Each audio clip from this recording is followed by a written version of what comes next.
Hello friends, welcome my YouTube channel में आपका स्वागत है। फिर से मैं एक नई वीडियो के साथ आ चुके हैं, अपडेट वीडियो के साथ आ चुके हैं। आज की जो वीडियो होगी आपको बहुत ही शानदार अपडेट के बारे में जो जानकारी है वो आप सभी को यहाँ पर देने वाला हूँ। फिर से आप सभी के लिए स्टाफ नर्स की जो बड़ी अपडेट है वो लेकर आ चुका हूँ। सबसे इंपॉर्टेंट इस वीडियो के अंदर या फिर इस वैकेंसी के अंदर जो सबसे इंपॉर्टेंट आपका पॉइंट होगा वो होगा इस वैकेंसी का सिलेक्शन। ठीक है, इस वैकेंसी का सिलेक्शन आपके लिए सबसे इंपॉर्टेंट और अहम पॉइंट होने वाला है, क्योंकि यहाँ पर सिलेक्शन आपका परसेंटेज बेस रहेगा।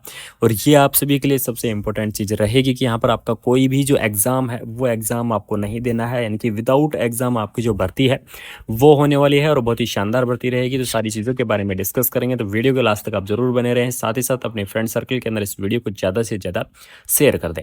यहाँ पर देख लीजिएगा, national institute of the mental health and neuro science की तरफ से जो वैकेंसी है वो आपको यहाँ पर दी गई है, जिसका नोटिफिकेशन आपको रिलीज कर दिया गया है। एडवर्टाइजमेंट नंबर यहाँ पर देख लीजिए आपको दिए गए हैं। 28 मई को ये नोटिस है ये आपका जारी किया गया है, यानी कि निमांस की तरफ से वैकेंसी आपको यहाँ पर दी गई है। और इसके अंदर क्या क्या चीज़ें दी गई हैं ये देख लीजिएगा। नेम ऑफ द पोस्ट आपको दिया गया है, क्वालिफिकेशन आपको दी गई है कि कौन कौन कैंडिडेट इस वैकेंसीज को अप्लाई कर पाएंगे। सारी चीज़ों के बारे में वन बाय वन यहाँ पर मैं आपको एक्सप्लेन करने वाला हूँ, डिटेल में आपको जो एक्सप्लेन करके यहाँ पर बताऊँगा। ठीक है, सबसे पहली पोस्ट आपकी रहने वाली है प्रोजेक्ट रिसर्च साइंटिस्ट की आपकी वैकेंसी यहाँ पर देखने को मिलेगी, जिसके अंदर असेंशियल क्वालिफिकेशन के बारे में अगर डिस्कस करें तो एमबीबीएस जो कैंडिडेट है वो इस वैकेंसी को यहाँ पर क्या कर पाएंगे, अप्लाई कर पाएंगे। यानी कि एमबीबीएस कैंडिडेट इस वैकेंसीज को यहाँ पर अप्लाई कर सकते हैं।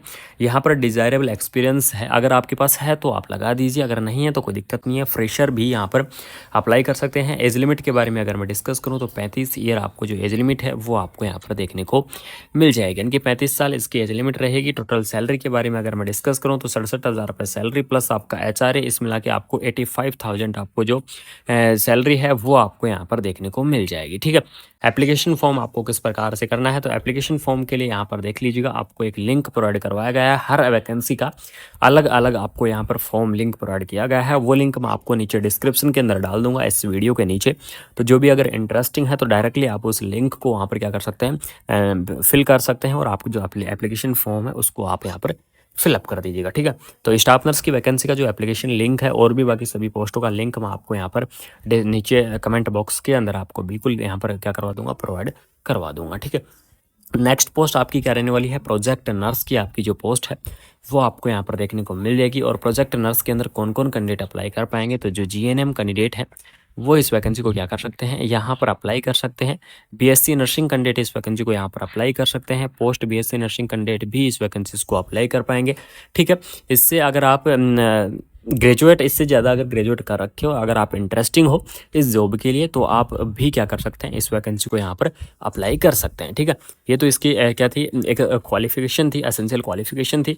और साथ में आपको यहाँ पर स्पोकन इंग्लिश का थोड़ा बहुत यहाँ पर नॉलेज होना ज़रूरी है।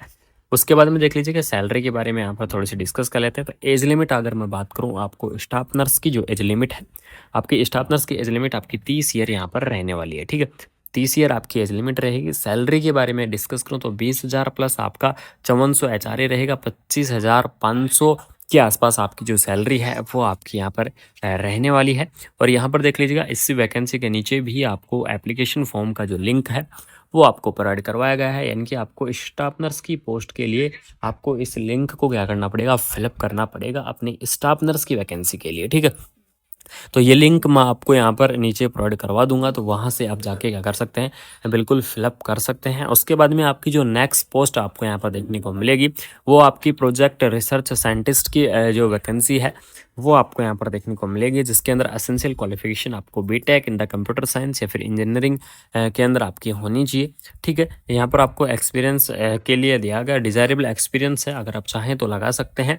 उसके बाद में मैक्सिमम एज लिमिट की अगर मैं यहाँ पर बात करूँ तो मैक्सिमम एज लिमिट आपकी क्या रहेगी, 40 ईयर आपको यहाँ पर देखने को मिल जाएगी। ठीक है, यानी कि एज लिमिट आपकी 40 ईयर रहेगी। अगर सैलरी के बारे में यहाँ पर डिस्कस करूँ तो सैलरी आपकी 85,000 के आसपास आपकी जो सैलरी है वो आपकी यहाँ पर रहने वाली है। ठीक है, इसका भी देख लीजिएगा, लिंक यहाँ पर क्या किया गया है, नीचे प्रोवाइड किया गया है। इस लिंक को आपको क्या करना पड़ेगा, फिलअप करना पड़ेगा। यानी कि जितनी भी ये वैकेंसियाँ दी गई हैं इन सभी के आपको अलग अलग जो लिंक है वो आपको प्रोवाइड किए गए हैं। तो आपको जिस भी आप पोस्ट के लिए इस अप्लाई करेंगे वो आप डायरेक्टली क्या करेंगे, उस लिंक को आप यहाँ पर क्या करेंगे, अप्लाई करेंगे या उस लिंक को आपको फिलअप करेंगे। उस लिंक के ऊपर जैसे ये लिंक आपको दी गई है, तो इस लिंक के ऊपर अगर आप क्लिक करेंगे तो आपको पूरा फॉर्म निकल कर आ जाएगा, एप्लीकेशन फॉर्म निकल कर आ जाएगा वैकेंसी का।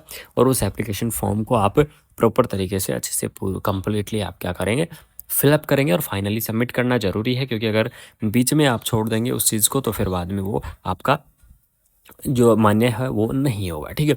उसके बाद में देख लीजिए कुछ सबसे बड़ी इंपॉर्टेंट चीज़ यहाँ पर दी गई है कि candidate who meet the recruitment must fill out of the application form, यानी कि जो भी इंटरेस्टिंग कैंडिडेट है वो अपना एप्लीकेशन फॉर्म को भरें, साथ में अपना रिज्यूम यहाँ पर अपलोड करें, ठीक है। यानी कि जब आप उस एप्लीकेशन फॉर्म को आप फिलअप करोगे, जिस टाइम एप्लीकेशन फॉर्म को आप फिलअप करोगे तो उस टाइम आपको उसके अंदर क्या करवाएगा, रिज्यूम को अपलोड करवाएगा, और उस रिज्यूम को आपको क्या करना है, अपलोड करना है, ठीक है। तो अपना जो रिज्यूम है वो तैयार करवाइएगा सभी, यानी कि अपने सभी को क्या करवाना है, अपना सीवी तैयार करवाना है, और सीवी तैयार करवा के उस एप्लीकेशन फॉर्म पर क्लिक करोगे, वहाँ पर आपको उस रिज्यूम को अपलोड करना है। और रिज्यूम को अपलोड करना ज़रूरी है, क्योंकि उसमें आपकी संपूर्ण डिटेल मानी जाएंगी। लास्ट डेट के बारे में अगर मैं डिस्कस कर दूं कि इस वैकेंसी की लास्ट डेट है वो आपकी क्या रहेगी, तो लास्ट डेट आपकी 21 डेज रहने वाला है, यानी कि जिस दिन से इसका एडवर्टाइजमेंट आपका रिलीज़ किया गया था उस दिन से लेकर इसकी लास्ट डेट यहाँ पर क्या रहेगी, 21 डेज तक मानी जाएगी। यानी कि 28 मई को इसका क्या किया गया है, जो एडवर्टाइजमेंट है वो आपका रिलीज़ किया गया है, तो इसकी लास्ट डेट आपको 17 जून तक रहने वाली है, ठीक है।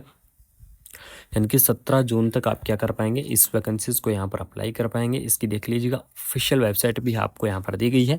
इस ऑफिशियल मेल और वेबसाइट दोनों मैं आपको बता दूंगा। ऑफिशियल वेबसाइट रहने वाली है www.nimans.com, इसकी ऑफिशियल वेबसाइट है, और इसकी ऑफिशियल वेबसाइट से ही आप क्या करेंगे, एप्लीकेशन की डिटेल है वो आप ले सकते हैं, वैकेंसीज़ के बारे में डिटेल में जानकारी ले सकते हैं। बाकी इसके देख लीजिएगा shortlist candidate will be contact, यानी कि जो शॉर्टलिस्ट कैंडिडेट हैं उनको ईमेल के द्वारा कांटेक्ट किया जाएगा। और यहाँ पर अगर किसी को फिर भी अगर कोई क्वेश्चन है, फिर भी अगर आपका कोई क्वेश्चन है तो यहाँ पर क्यूरी देख लीजिएगा, drlakshya@gmail.com इसकी ईमेल है, ऑफिशियल ईमेल है।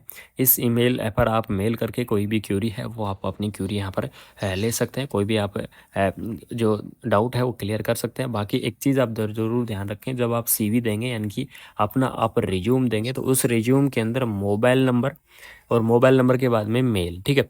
ये दोनों चीज़ का आप बिल्कुल कन्फर्म ध्यान रखना, क्योंकि मोबाइल नंबर और मेल दोनों इंपॉर्टेंट हैं, और दोनों आप क्या करना है, सही सही भरना है। क्योंकि अगर आगे की प्रोसेस जो भी होगी वो आपको मेल या मोबाइल के माध्यम से ही आपको देखने को मिलेगी, उसी के माध्यम से आपको नोटिफाई किया जाएगा, आपको भेजा जाएगा कि आगे की क्या प्रोसेस रहने वाली है, आपका सिलेक्शन हुआ है नहीं हुआ है। तो इस चीज़ के बारे में सारी अपडेट आपको उसी के द्वारा दी जाएंगी। तो अपनी मेल और मोबाइल नंबर यहाँ पर ज़रूर से सेम अच्छे से लिख दीजिएगा। बाकी ये आपकी एक वैकेंसी थी जिसके बारे में कम्प्लीटली जानकारी, सिलेक्शन आपका परसेंटेज बेस रहेगा, इस चीज़ को आप बिल्कुल ना भूलें।